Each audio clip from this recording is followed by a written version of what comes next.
ஷிச்சபேஷா சிவச்சிதம்பரம் திருச்சிற்றம்பலம். அனைவருக்கும் அன்பான வணக்கங்கள். சிவா.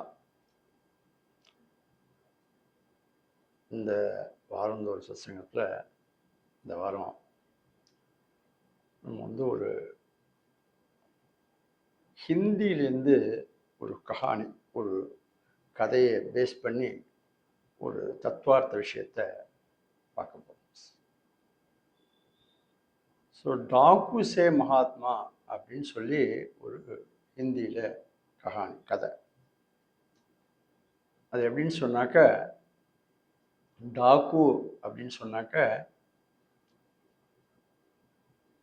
கொள்ளைக்காரன், மகாத்மா அப்படின்னா ஞானியா, மகானா, ஒரு தபஸ்வியா, ரிஷியா மாறினவர். டாக்கு சே மகாத்மா. இது ஒரு ஹிந்தி கதை. இப்போது ஜென்ரலாக நம்ம இந்த இடத்துல ஒரு விஷயங்களை உங்களோட பகிர்ந்துக்கிறோம். யதார்த்த விஷயங்களை பகிர்ந்துக்கிறோம். தவறாக இருந்தால்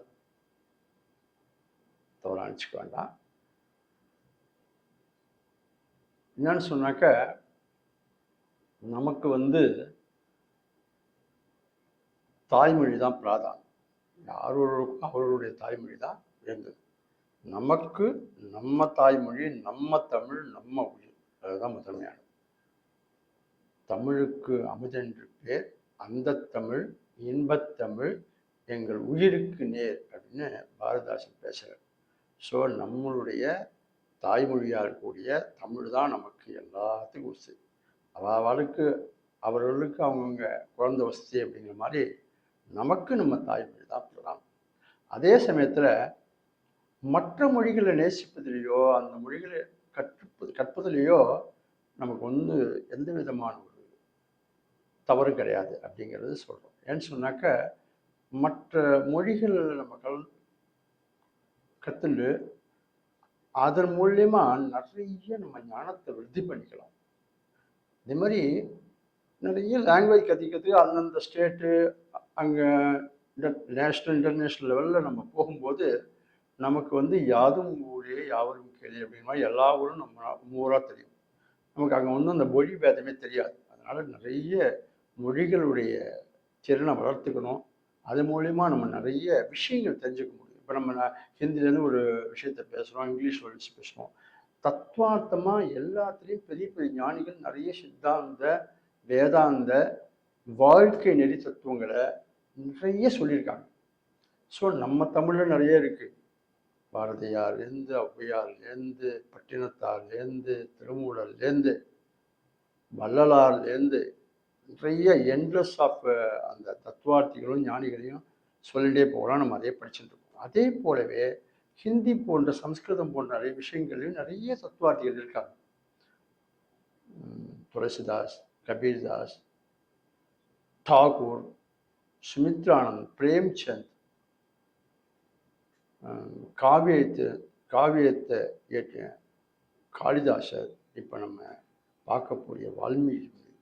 ஸோ இப்படி நிறைய விஷயங்கள், இங்கிலீஷ்னு நிறைய so many ஆத்தர்ஸ் இருக்காங்க. அது மூலிமா நம்ம நிறைய விஷயங்களை லாங்குவேஜ் நம்ம கற்றுக்கிறதுக்கு அது ஒரு போதை, அது ஒரு ஆனந்தம். கற்றுக்க நமக்கு இன்னும் அதை ஃப்ளூயண்ட்டாக பேசணும், நல்ல இது பண்ணணும் அப்படிங்கிற ஒரு மோகம் வந்துகிட்டே இருக்கும். அது நமக்கு ஒரு ஆனந்தமான ஒரு அனுபவிப்பாகவும் ஒரு ரசமாகவும் இருக்கும். அதனால் நிறைய அதையும் நம்ம கற்றுண்டு நாமளும் பயனடைவோம், நிறைய பேருக்கு பயனடையக்கூடிய விதத்தில் சொல்லுவோம் அப்படிங்கிறதுனால இந்த ஹிந்தி கஹானி அப்படிங்கிறதுனால இந்த விஷயத்தையும் உங்களோட ஷேர் பண்ணிக்கிறோம். சரியா? அதே போல் கற்றவருக்கு சென்றதெல்லாம் சிறப்பு அப்படிம்பாங்க. ஆனால் அதுக்கு ஒரு தனி பவர் தான் இருக்குது, தனி ஒரு மரியாதை, தனி ஒரு பெருமை இருக்குது. அதனால் நிறைய நம்ம சிந்திப்போம், நிறைய கற்றுப்போம், நிறைய பயனடைவோம், நிறைய எல்லாருக்கும் நம்மளால் முடிந்ததை செய்வோம்.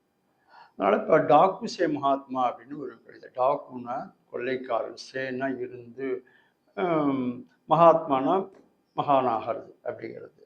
ஒரு கொள்ளைக்காரனாக இருந்தவன் எப்படி இதுவானான், ஒரு மகாத்மா ஆனார், அப்படி ஞானி ஆனார் அப்படிங்கிறது தான் இந்த கதை. என்னன்னு சொன்னாக்க, ஒரு ரத்னாகர் அப்படிங்கிற அவருடைய பெயர். அப்படிப்பட்ட ஒரு கொள்ளைக்காரன் கொள்ளை அடித்து அவங்கள அவங்கள மறிக்க வச்சு அவங்கள அடித்து துன்புறுத்தி கொள்ளையடித்து அவனுடைய வாழ்க்கை நடத்துகிறான். அவன் வாழ்க்கைனா அவங்க குடும்பத்து வாழ்க்கை நடத்திட்டு இருக்கான்.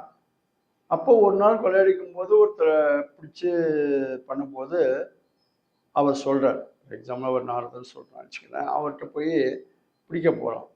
அவர் சொல்கிறார், நீ என்னை அடித்து என்னை இது மாதிரி கொள்ளையடிக்கிறதுக்கு முன்னாடி நான் சொல்கிற விஷயத்த முதல்ல மட்டும் கேட்டுட்டு வா போய் அப்படின்னு.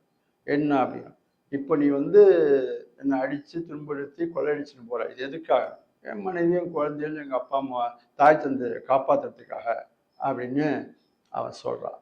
அப்பா அவன் சொல்கிறாங்க, இது பாவச்செயல். இந்த பாவச்செயலில் உங்கள் பேரண்ட்ஸ் எல்லாம் பங்கு பெறுவாங்களா, ஷேர் எடுத்துப்பாங்களா? எடுத்துக்க தான் எடுத்துப்பாங்க. இல்லை நீ போய் முதல்ல கேட்டுருவா அப்படின்னு. சரி போய் கேட்க போகிறேன். கேட்டு முதல்ல மனைவிட்டு கேட்குறாரு, அது எப்படி உன்னுடைய கடமை நீ செய்யணும், அது எப்படி நாங்கள் பங்கெடுத்துக்கணும் பாவத்தை அப்படிங்கிறாங்க. குழந்தை இல்லாமல் கேட்குறாங்க. தாய் தந்தைகிட்ட போய் கேட்குறாங்க, இது உன்னுடைய கடமைப்பா, அதனால் நீ செய்யணும், அதுதான் உன்னுடைய கடமை வந்து உன்னுடைய அந்த பாவத்தில் நாங்கள் பங்கு பெறத்துக்கு எங்களுக்கு எப்படி முடியும், அது உன்னோட சேர்ந்தது அப்படின்னு சொல்கிறாங்க. அப்போ தான் அவருக்கு ஒரு விஷயம் புரியுது. ஓஹோ, நம்ம குடும்பத்துக்காகவும் பெற்றோர்களுக்காகவும் நம்ம செய்யக்கூடிய இந்த விஷயங்கள் பாவம் தெரிஞ்சு அதை எல்லாருக்காகவும் சொல்லும்போது எல்லாரும் அதை ஏற்றுக்க மாட்டாங்க, நம்ம தான் அதனுடைய பாவத்துக்கு ஆளாகணும் அப்படிங்கிற ஒரு ஞானம் அவனுக்கு அந்த இடத்துல தோன்றுது. உடனே கிடுகிடுன்னு வர அந்த கொள்ளை அந்த விஷயங்கள்லேருந்து விடுபட்டு நான் என்ன செய்யணும் மேற்கொண்டுங்கிறாங்க. உட்கார்ந்த இடத்துல தியானம் பண்ணு, சுவாமியை தபஸ் பண்ணு, உனக்கு எல்லாம் சுவாமி கொடுப்பாரு அப்படின்னு சொல்கிறாங்க. அப்படிப்பட்ட அந்த டாக்கு கொள்ளைக்காரனாக இருந்த ரத்னாகர் உட்கார்ந்து இறைவனை தியானித்து தன்னுடைய அந்த ஞானத்தை பெறுவதற்காக முயற்சிக்கிறோம். நான் எதுலேருந்து ஸ்டார்ட் பண்ணணும் அப்படின்னு சொல்கிறேன். நீ மரான்னு எல்லாரையும் மரானாக்கா அவனை அடிக்கிறது, துன்புறுத்துறது, அவனை துவம்சம் பண்ணுறது, மாறினா அப்படின்னு சொல்லுவோம். அதுதான் அதுதான் நீ செஞ்சிருந்த, அதையே திருப்பி போடு. மரான்னா ராமன்னு வந்துடும், அது உனக்கு புண்ணிய தரும் அப்படி சொல்கிறாங்க. அதே மாதிரி உட்காந்து அவர் தியானம் பண்ணுறார். தியானம் பண்ண யோக நிலைக்கு போய் ஞானத்தை பெற்று அவர் தபஸ் பண்ண அவரை சுற்றி இந்த புற்று உருவாகிட்டான். புற்று உருவானோடனே வல்மீகு அப்படிங்கிறது அந்த புற்றுக்கு பெயர். இந்த வல்மீகுங்கிற புற்று அவரை சுற்றி வந்துடுத்து. அதுலேருந்து அவருக்கு ஞானம் பிறந்தது. அவர் தான் பின்னாடி ராமாயணத்தை எழுதின வால்மீகு முனிவர்.